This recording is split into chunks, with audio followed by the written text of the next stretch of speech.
With the news that Epic Games is making a quote-unquote an extraction shooter with Disney characters, which by the way, it would be really funny if that was the next Kingdom Hearts game.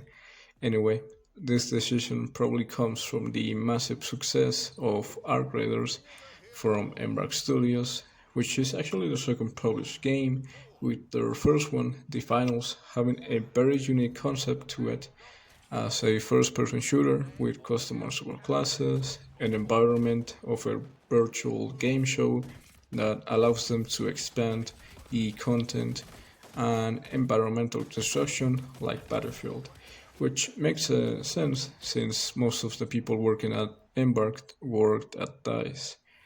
Game companies are now focusing or more likely rushing to make their own extraction shooter to profit from the latest popular trend, or they looked at Escape from Tarkov like a year after it released and correctly assumed that in the future it could be the next big thing.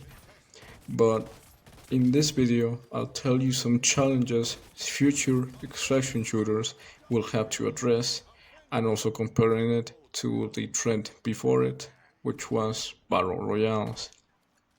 Get it, come on, baby. Show me what you got. Show me, just move. If you got no one, just move. So I want to see some movement. I'm not seeing enough movement. Okay, who likes Fortnite? We like Fortnite! We like Fortnite! We like Fortnite! I like Fortnite! What if Raven Team Leader had a built-in emote where she rips off her clothes and gets fucking naked. At almost the end of the 2010s, a new gaming trend took over, not only spreading to the whole of gaming, but went outside of that and into the mainstream.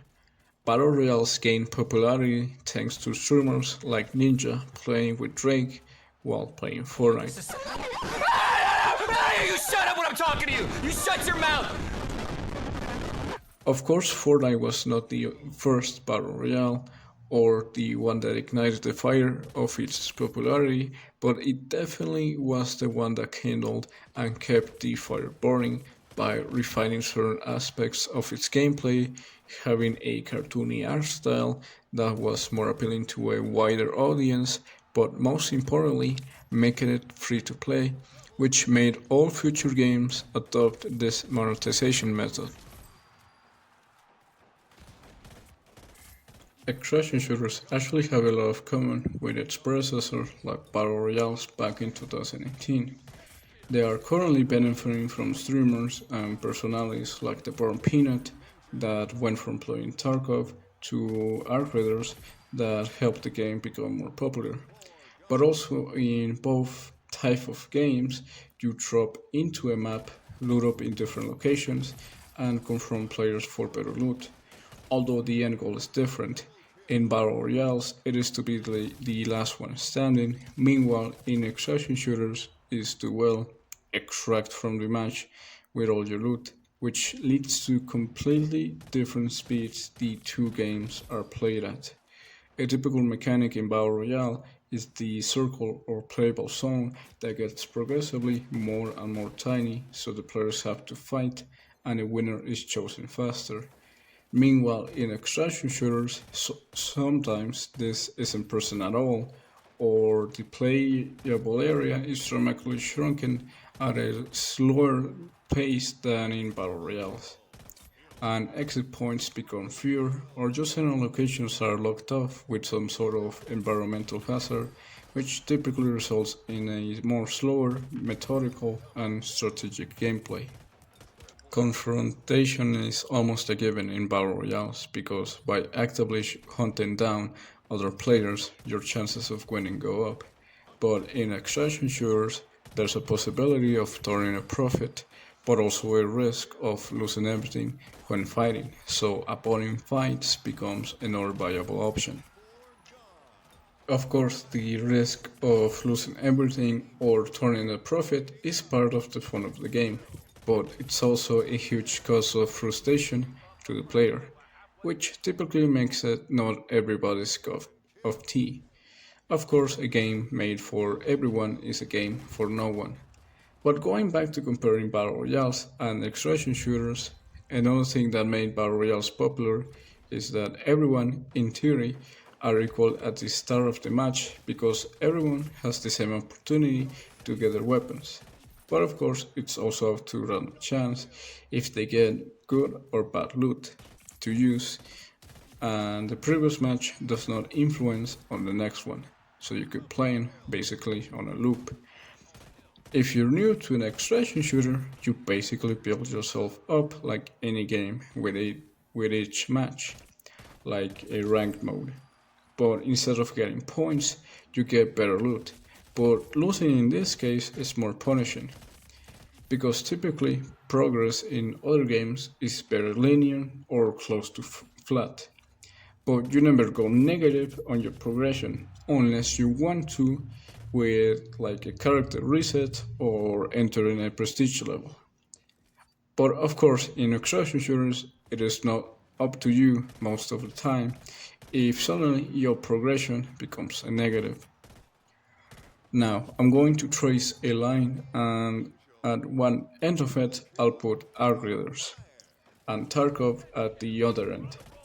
And in the middle, I'll put Marathon, which, by the way, Steam Chart Jumpscare.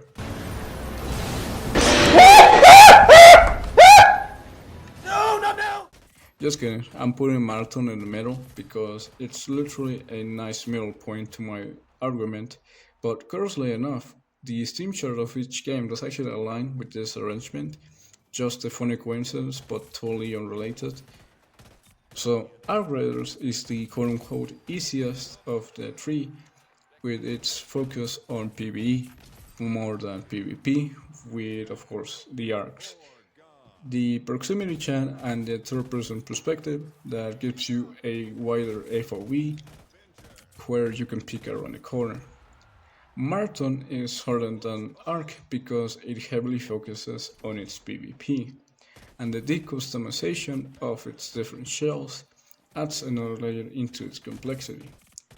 And of course, the hardest is Tarkov, with its realistic mechanics and milsim setting, and the way of handling damage and healing where you could just die in less time that you take to blink. And if you don't, you'll have to take care of your different wounds and even on different parts of the body. And also it has an incredibly in-depth gunsmith system. Although both Marathon and Tarkov have a mechanic to ease the difficulty with the Rook and Scab respectively, where you basically get a free, very basic loadout so you don't lose your actual stuff. Basically, you can go negative, but you only go up in terms of loot or currency. Now, I point this out because each has their own gimmicks and differences that set them apart, and this was the same with Battle Royales. Apex with its legends and its movement, Warzone originally with its gunplay, and Fortnite with its cartoony art style pretty much. But like I said, companies are rushing to make an extraction shooter, but what I fear is that they'll focus more on the extraction shooter part of it instead of making a unique game, because they could confuse the success of Arc Raiders with it just being an extraction shooter, basically ignoring the sum of why it is great and fun for the player, and unintentionally making any extraction shooters in the future be more frustrating than fun. Or could literally go into the completely opposite direction where they water down or streamline the mechanics so much that they take out the fun of the game by taking out the challenge from the game. Anyway, thank you for making it to the end of the video. If you liked it, please consider leaving a like, but only if you truly liked it. And if you want to see more of my content, also consider subscribing and supporting me through a small donation on my Patreon. And I'll be seeing you on your next click. Adios.